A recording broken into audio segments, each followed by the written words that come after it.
มื้อนี้เห็นแดดแน่แห่งขมวนเฮาไปเบิ่งระดับน้ำระหว่างแห่งขมวนก่อนแล้วก็บ้านผู้ว่าเมืองมหาไซแขวงขมวนเนาะอนุญาตจากคลิปเพิ่นมาเนาะดึงคลิปจากซ่องเพิ่นมาเนาะซ่องทีมงานเฮาเดี๋ยวนี้เพิ่นประจำอยู่แถวมหาไซแถวผู้ว่าแต่ใส่กะวะใส่นั่นพุ่นละเนาะพี่น้องเอาไปเบิ่งน้ำกันเนาะแล้วก็อยู่น้ำมะลามีอาการน้ำท่วมเด้ออยู่น้ำมะลาดท่วมหมดเนาะเขาเฮ็ดหน้าดู บ่แปลงอยู่ว่างกลาง เนาะ น้ำท่วมหน้าโน่เอ้ยผู้ฮอดน้ำมะลาดเลยดิอันนี้ถ่ายอยู่ทางหน้าเล็กนี่ทางน้ำมะลาดทางเมืองนี่เบิ่งหน้าเฮาผู้บ่อนขาวๆโคกๆเลื่อมสิได้กินบ่เขามันบ่รู้ปีนี่ผู้ เสียหายนัก ปีฮอดตีน้ำมะลาดเลยทางนี้ทางนั้นก็ป้าดงผู้นี่ทางภาคทางเมืองนี่ก็ตายรถเข้าหน้าปีนี่อัปเดตอาการน้ำท่วมเด้ออยู่น้ำมะลาดเขาเฮ็ดหน้าโดนว่างกลาง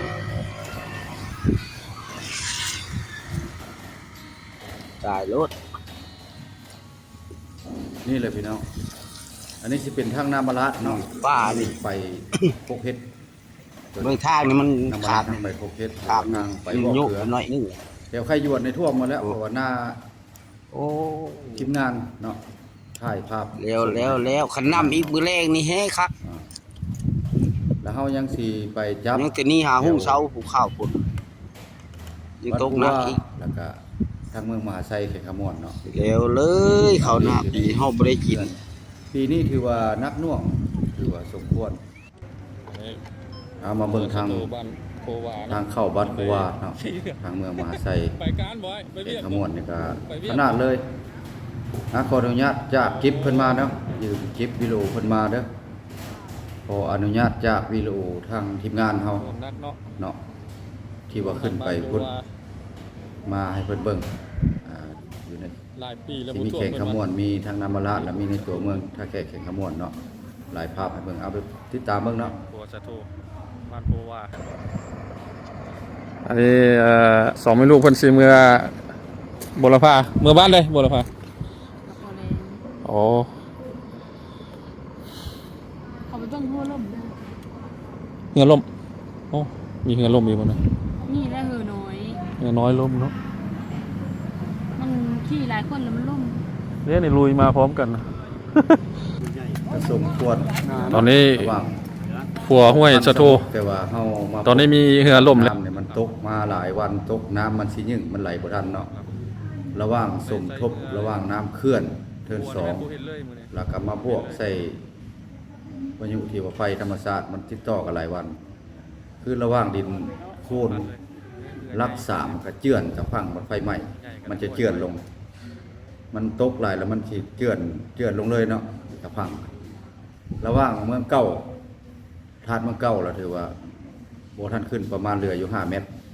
ประมาณ5 เมตรแข่งขมวนแล้วมีตัวหนึงอีกข้างเข้าไปในเมืองครับกะจนได้ซะจนได้ลุยกันเนาะไปรับชมเบิ่งไปเป็นอะไรแข่งขมวนเฮา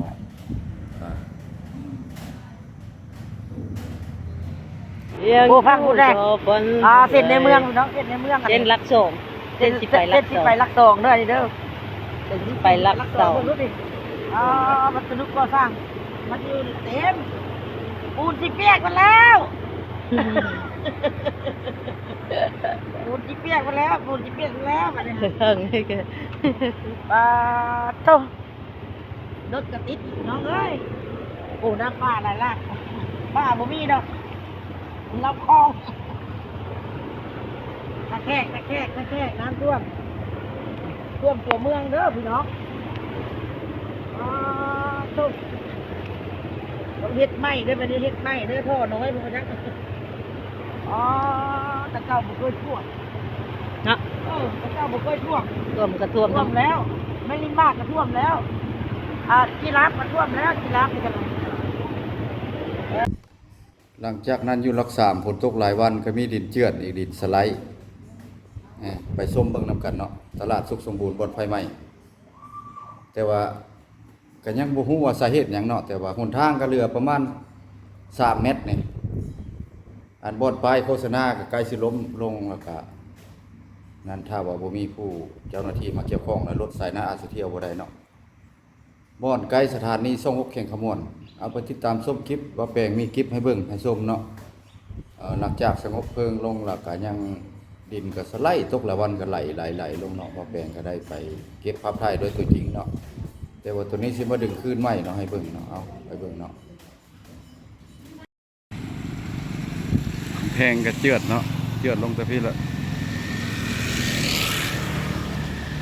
ทางก็เริ่มแง่ฝนตกหลายวันแล้วดินสไลด์เนาะทางเริ่มแง่เจือนแง่ลง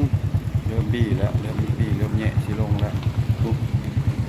ต้นไม้เนี่ยทางใกล้สิขาดแล้วได้เนาะทางถ้าว่าตกมาอีกขาดแน่นอนตลาดรักษาหมดไฟไหม้เด้อจำทางแล้วตลาดรักษาใกล้สิเจือนยังเหลือน้อยเดียวนี่หนทางยังน้อยนึงป้ายนี่ก็ลงละ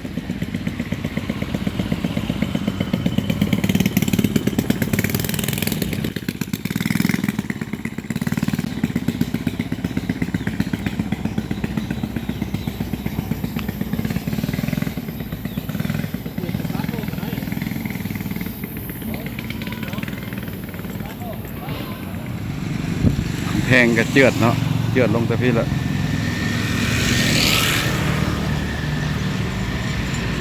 ฝนตกหลายวันแล้วดินสไลด์เนาะเจือนเนี้ยลง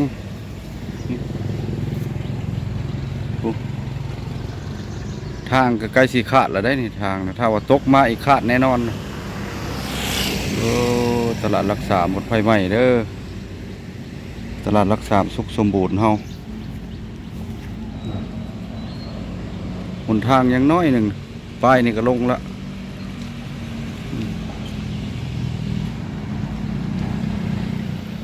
หลังจากไฟไหม้ตลาดรักษาแล้วก็มีฝนตกมาเนาะตลอดเวลากัน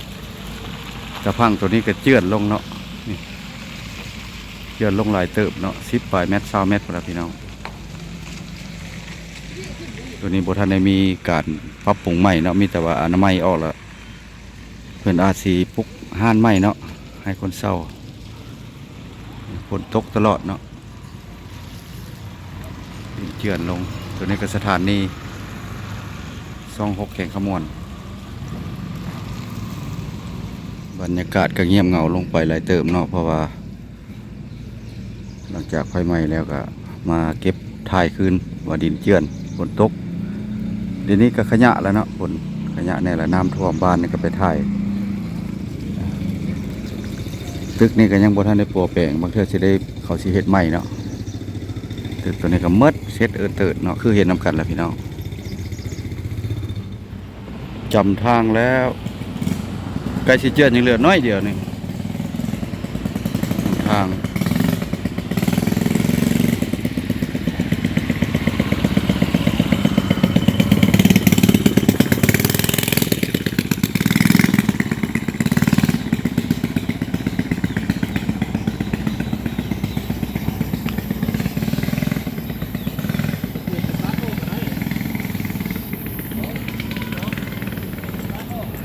อันนี้ก็ใกล้สิลงแล้วนี่ยังเหลือน้อยเดียวน้องขอบทางออกขึ้นนงไปทางลัดทางหนองบัวเนาะทางลัดสถานีอันนี้กำลังตลาด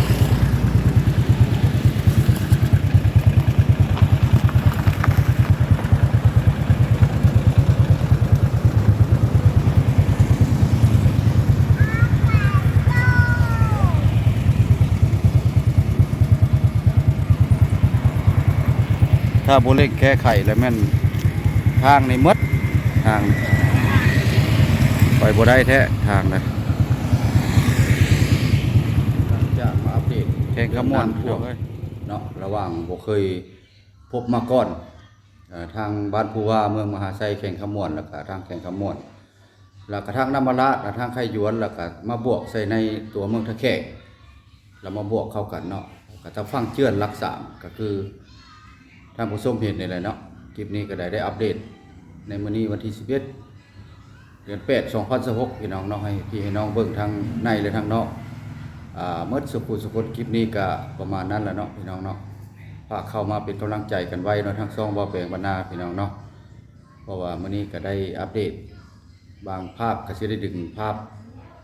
มาใส่กันรวมๆเนาะบางภาพก็ได้ไปถ่ายแล้วก็มาบวกกันเนาะเดี๋ยวนี้ก็แดดแหละมื้อนี้เห็นแดดเห็นขมวดเฮาคลิปนี้ก็ไปก่อนเมื่อสุขุพี่น้อง FC เฮาทั้งหลายหมด